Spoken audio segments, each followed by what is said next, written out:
नमस्कार, मैं हेम झा। दोस्तों, आज मैं बात करूंगा रोड एक्सीडेंट जो हमारे देश में आए दिन होते रहते हैं उसके बारे में। और ये बड़ा ही दुखद होता है जब भी कोई रोड एक्सीडेंट में कोई लोग मारे जाते हैं या घायल होते हैं, तो एक झटके में ही खुद तो अपनी जान गंवा ही देते हैं और उसके साथ-साथ जो उनका फैमिली होते हैं, फैमिली में चाहे जो भी हो, माता-पिता, बच्चे, पत्नी जो भी हैं, एक झटके में पूरा का पूरा परिवार उजड़ जाता है। और सच में, रियली में ये बहुत ही दुखदाई होता है, क्योंकि यह एक अननेचुरल डेथ होता है। अननेचुरल जब कुछ होता है ना, तो उसमें आदमी को अपने आप को कंट्रोल करने में बहुत टाइम लगता है। नेचुरल में तो पता है कि चलो ऐसा था तो ये हो गया, आदमी कुछ देर के लिए अपने आप को मना भी लेता है। तो रोड एक्सीडेंट एक ऐसा है ना, जो लगता है कि इसमें गलती किसकी है, मैंने क्या गलती किया था। क्योंकि इसमें आप अपने आप को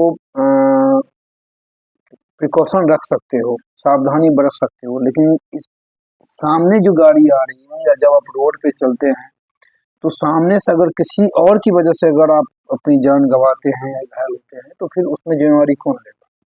आदमी तो यही सोचता है कि इसमें उसकी अपनी तो कोई गलती है नहीं, तो किसी और की गलती की वजह से अपनी जान गँवाओ, तो ये इस मायने में ये बहुत ही दुखद होता है। और मैंने कुछ ministry of road transport and highway से जो मैंने कुछ एक डाटा कलेक्ट किया है 2022 का, उसमें ये है कि पूरे साल 2022 में 4,61,312 रोड एक्सीडेंट हुए हमारे देश में, जिसमें 1,68,491 मौतें हुई और 4,43,366 घायल हुए। ये बहुत बड़ा आंकड़ा है। और ये अगर इसको हम अगर कंपैरिजन करें 2021 से, तो जो रोड एक्सीडेंट की जो परसेंटेज है वो 11.9% इंक्रीज हुआ है 2022 में। और सिमिलरली जो डेथ है, डेथ परसेंटेज पिछले साल यानी 2021 के कंपैरेटिवली 2022 में 9.4% और इंजरीज में 15.3% की इंक्रीजिंग हुआ है, बढ़ोतरी हुई है। यानी कि यह थमने के बजाय और बढ़ ही रहा है।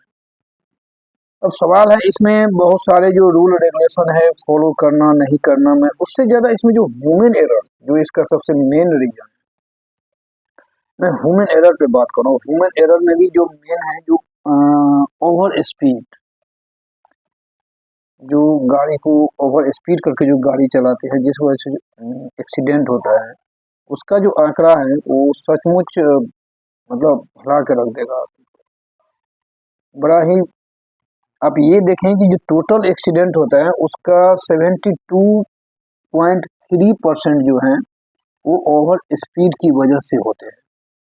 और जो डेथ है, जो टोटल डेथ का 71.2% ओवर स्पीड की वजह से होते हैं और इंजरीज जो है वो 72.8%। यानी कि ओवरऑल जो ये है ना, जो रोड एक्सीडेंट की जो जिसमें जो जान गंवाते हैं या इंजरीड होते हैं, उसमें सबसे जो मेन कॉज है, रीजन है, और वो है ओवर स्पीड। यानी कि गाड़ी को खूब तेज गति से चलाने की वजह से होता है। अगर गाड़ी का स्पीड लिमिट अगर 50 किलोमीटर है या 60 किलोमीटर है, वो गाड़ी के अकॉर्डिंग होता है, गाड़ी वेरी करता है। और अगर उसको आप 100 अबव 100 100 120 करते हैं या 150 पे ले जाते हैं, तो फिर तो होता क्या है ना कि जब गाड़ी, अगर आप उसकी स्पीड अगर कंट्रोल है, तो गाड़ी भी आपके कंट्रोल में है। अगर गाड़ी की जो स्पीड है वो आपके कंट्रोल से बाहर हो गई, यानी आउट ऑफ कंट्रोल हो गया, तो फिर उसके बाद आप गाड़ी को नहीं चलाते हैं, गाड़ी आपको चलाता है, तो फिर कुछ भी हो सकता है। और मैं इस पॉइंट को या मेरा ये वीडियो बनाने का मेरा जो रीज़न है वो यही कि मैंने सोचा कि कुछ ऐसी चीज़ें होती हैं जिसमें अवेयरनेस की ज़रूरत होती है। हम ओवरटेक के चक्कर में स्पीड बढ़ा लेते हैं, अगर मतलब एक इसका कोई मतलब रीज़न नहीं होता है कि ग्राउंड रीज़न तो होता नहीं, बस ऐसे ही पीछे से कोई गाड़ी आगे निकल गई तो हम उस रेस में शामिल हो जाते हैं, जिसकी कोई ज़रूरत नहीं है, कोई औचित्य नहीं है।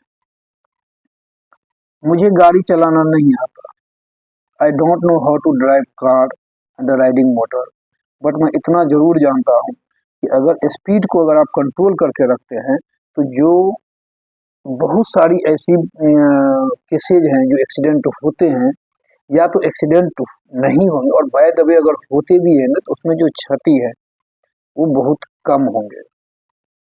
इतना तो फैक्ट, अगर आपका स्पीड कंट्रोल है तो, या स्पीड अगर आपका लिमिट में है, तो फिर हम ऐसा काम करते ही क्यों क्यों है?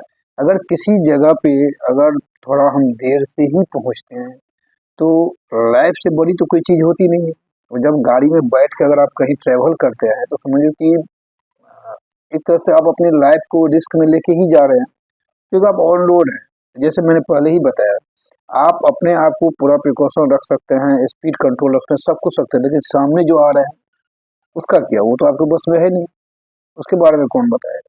तो बट मैं अपने आप को तो इतना क्या कहते हैं प्रिजर्व करके रख सकता हूँ, इतना कंट्रोल करके रख सकता हूँ कि हमें कितनी स्पीड से चलानी चाहिए, ओवरटेक करनी चाहिए, नहीं करनी चाहिए, हमारा साइड क्या है, हमारा किस लाइन पे हमको चलना है, कौन सा स्पीड मेंटेन करना है।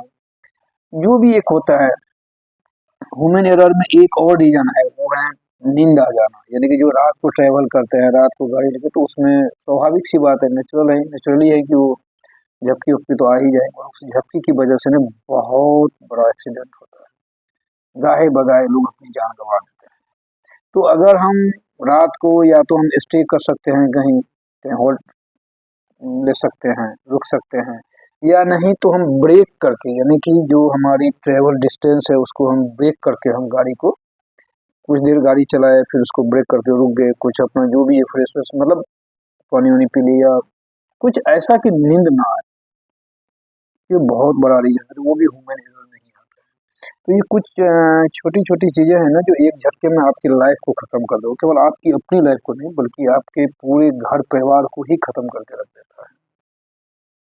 तो जो स्पीड आप गाड़ी में करते हैं ना कि हम स्पीड से हमको जल्दी पहुंचना है, वो आपकी लाइफ को ही ब्रेक कर देता है। तुम ऐसा काम क्यों करते हैं? इसलिए मेरा आप सबसे अपील है, जो भी गाड़ी ड्राइव करते हैं या मोटर कार या मोटर बाइक जो राइड करते हैं, मैं उन सबसे मैं अपील करना चाहूँगा कि कृपया स्पीड को कंट्रोल करके रखें। जो एक लिमिट है उसी लिमिट में गाड़ी चलाएं। मैं मेरा यह अपील है, और मैं आप सबसे उम्मीद करूँगा कि आप हमारी इस वीडियो के माध्यम से जो मैसेज मैं देना चाह रहा हूँ उसको आप लोग गंभीरता से लेंगे और इस बात को सोचेंगे, इस पर ध्यान देंगे। धन्यवाद। मेरी वीडियो को लाइक करिएगा और सब्सक्राइब करिएगा।